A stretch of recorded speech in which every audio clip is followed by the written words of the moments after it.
What's going on, guys? G2 here. Welcome back to the bench.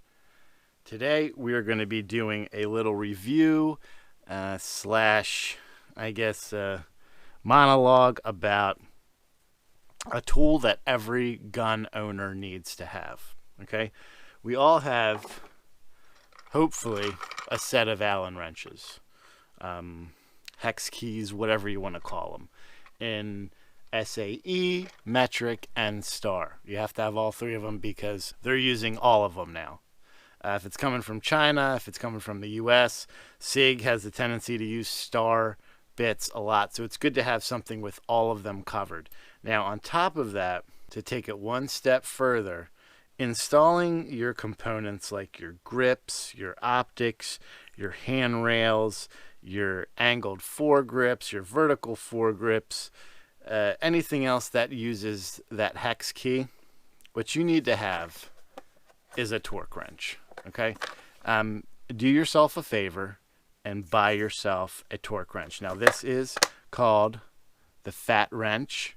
Again, by Wheeler Engineering. f.a.t is abbreviated for Firearm Accurizing Torque Wrench.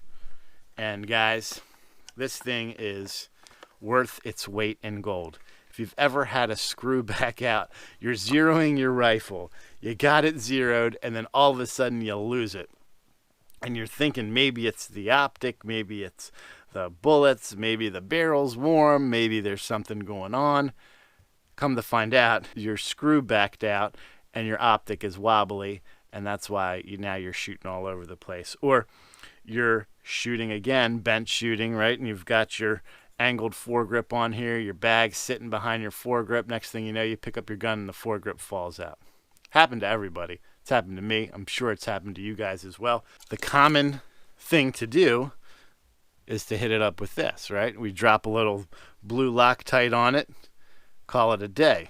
We use our little keys here, and that's it, and we're done. But if you read the instructions in a lot of these accessories, some of them don't have them in there, but as a rule of thumb, your accessories, anything that's on here, optics, rails, whatever, should be torqued to, they say, 15 to 25 foot-pounds. I like to go 25 is where I go at with it, and I add Loctite to it as well. And I guess over time you can get a feel for 25, but it's not really a true 25.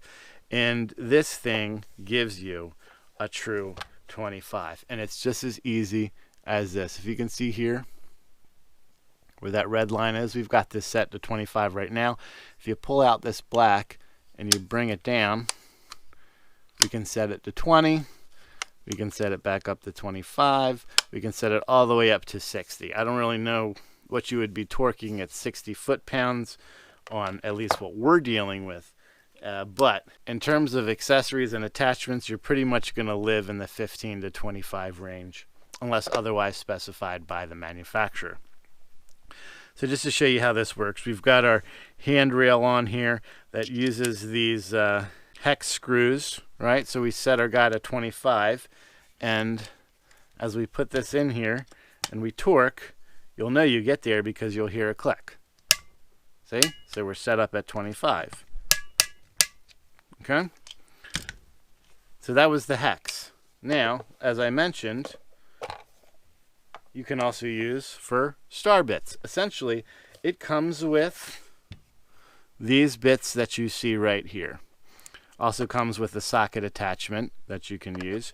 But I've got various bits that I've collected that fit my parts, and they'll work just fine. They're not as long, as you can see, as the ones that come from Wheeler, but they work nonetheless. So for example, for this Romeo 5, it uses a, what size is this? A T10 star for its optic. So we set this up to 25, put our star in, and torque it down. And then you know everything is in there rock solid, and it's not going to move on you.